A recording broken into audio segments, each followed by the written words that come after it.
Hello everyone, welcome to Jessie's MedBio. In today's section, we are going to discuss about some topics that is communication techniques, grief and bereavement, principles of pre and post-operative care. These all will coming under the child care only. So firstly, we are moving on to the communication techniques. So communication techniques means these are some methods or the techniques which is used by the nurses to communicate to the children. So here the nurses are communicating to a child according to their age level, their developmental level, and also focusing on their emotional needs.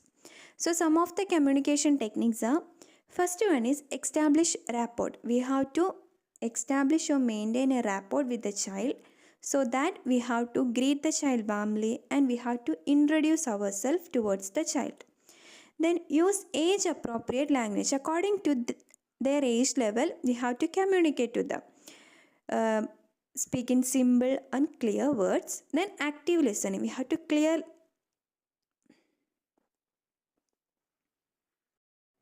Then active listening. We have to listen carefully and we have to encourage the child to express their own feelings. Then play therapy. We have to use toys, dolls, games, or some other drawings to reduce their fear and anxiety. Then therapeutic touch.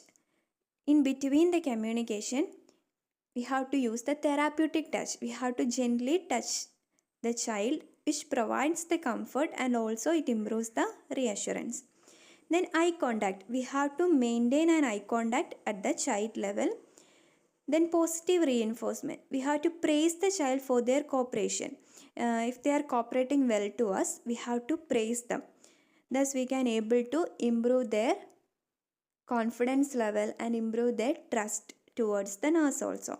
Then tell, show, do technique, which means first we have to explain.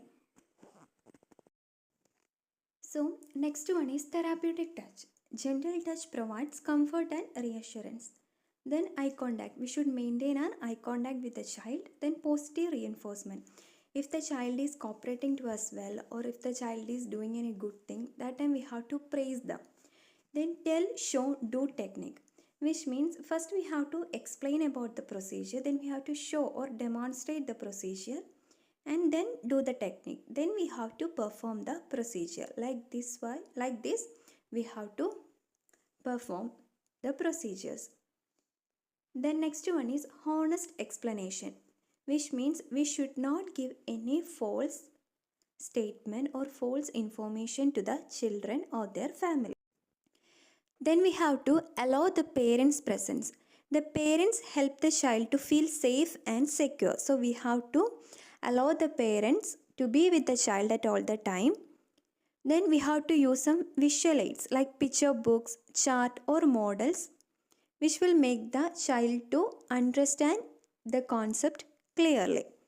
Then we have to encourage the questions, which means we have to allow the child and also the family members or the parents to ask the questions freely. Then respect the privacy and feelings. We have to maintain the privacy and the confidentiality of the child. Then last one is we have to use non-verbal communication. Along with the verbal communication, we should maintain the non-verbal communication also, like the smile or our facial expressions, gestures and the touch. These all are the communication techniques. Then next one is grief. Grief means it is an emotional or physical or the psychological response to a loss. And here we can able to see the stages of grief. According to the Kubler-Ross, he implemented 5 stages of grief. The short form is DABDA, that is denial, anger, bargaining, depression and acceptance. Denial means the person is having difficulty in accepting the loss. Then anger means the person feels very angry and he start to ask that why did this happen to me? Like that questions he starts to ask, that is anger. Then bargaining. Bargaining means the person hopes to change the situation by making some promises. Then depression. Depression means he may feel very sad or sometimes he will cry, and he wants to be alone. Like that feelings he or she will have. Then last one is acceptance, which means he or she will start to accept their loss and starts to adjust to the present life. That is about the grief. The next one is bereavement. Bereavement is the period of sadness and mourning experienced after the death of a loved one. As I already told, grief means we are feeling sadness inside our mind. But here, mourning means the way those feelings are expressed outside. That is the bereavement, the period of the sadness and the mourning. Then, children's understanding of death, which means how the child is understanding the death. According to the age wise I am explaining. So, first one is infant, that is from 0 to 1 year. During the infancy period, the child doesn't know what is death and doesn't have the ability to understand the death. Then the baby will feel separation and also there will be changes in their routine. Then coming to the toddler period, that is from 1 to 3 years, the children will think that death is a temporary thing and become very irritable and anxious due to the separation. Then next one is preschool children. Preschool children means the age group is from 3 to 6 years. Here the children will think that death is reversible, which means the person will come back to their life, like that thinking will have. Then coming to the school age children. School age children means it is the age group from 6 to 12 years. During this period, the children understand that death is permanent and they start to ask many questions and they may feel fear towards the death. Then adolescent age. It is the age group from 12 to 18 years.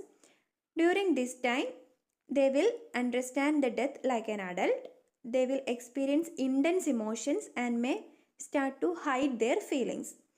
This is about the bereavement according to the age wise, or the understanding of the death according to the age wise. Then next one is principles of preoperative and postoperative care of the child. So first is the preoperative care. Preoperative care is the care provided before the surgery to prepare the child physically and emotionally.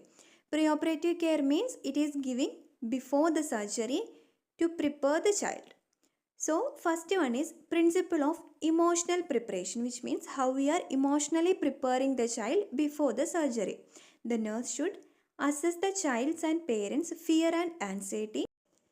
Then we have to explain the surgery in a simple language. Then encourage the child and parents to express their own feelings. And then we have to honestly answer to the questions that are asked by the parents or the children.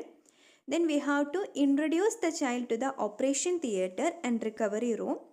Then explain about the post-operative care, and also we have to maintain a good communication with the healthcare team and family members. That is about the emotional preparation before the surgery. Then principles of physical preparation, how we are preparing the child physically before the surgery.